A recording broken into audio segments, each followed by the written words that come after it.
Today we're going to do some paper chromatography on 3 different brown markers. Get all 3 into the shot here, and look at the different pigments that those markers are composed of. Before we can do the chromatography, we have to set up our chromatography papers. So there's a couple different pieces to this. First, we have to put a starting line for where we're going to place our ink.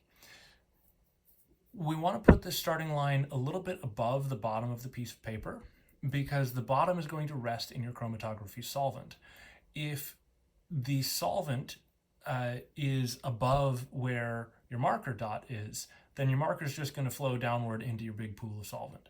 You need the marker to start enough above where the solvent is so that it flows upward as the solvent migrates up the paper. You also want to mark that initial position with pencil because you're going to need to know where that initial position is at the end to calculate the RF factor. So I'm just going to make a pencil line a little ways above the bottom.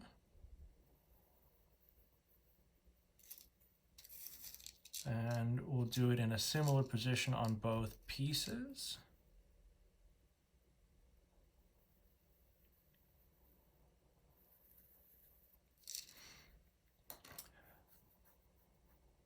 And ideally, I wouldn't have put my fingers all over that because we're never sure what kind of oils and salts are on our hands. Then, before I put the dots, I'm going to mark the position for them. So I'm going to put marker 1 here, marker 2 will go here, and marker 3 is going to go here. Ideally, I would do these each on a separate piece of chromatography paper, but in the interest of being able to get all 3 into the solvent at once, I need to use only 2 pieces of paper because this is not big enough to do 3 across, but I can get 2 across. All right, so here's my dot for marker 1.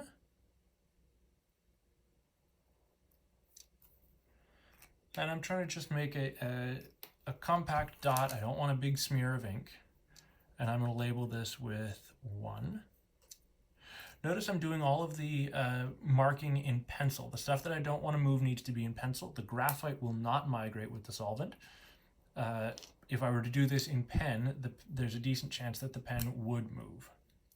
Now, I just realized that marker 2 has a really big tip. It's going to be very difficult to get a small dot for marker 2. I worry about it infringing on the space for marker 1. So actually marker 2 is going to be the one that gets its own sheet.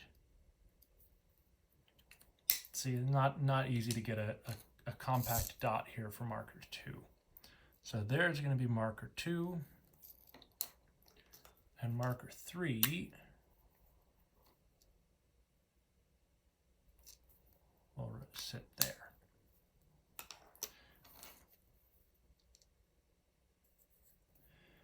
Now, each of these looks about the same shade of brown, some subtle variations, but they all look pretty similar.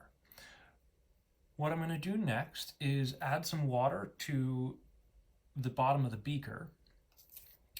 The markers, the chromatography papers themselves are going to be suspended from a pencil into the beaker so that they hang straight just above the bottom of the beaker, so that the very bottom of the piece of chromatography paper gets saturated with the solvent and it will migrate up.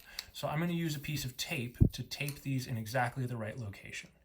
And then I will add the solvent, and that will all be in the next video.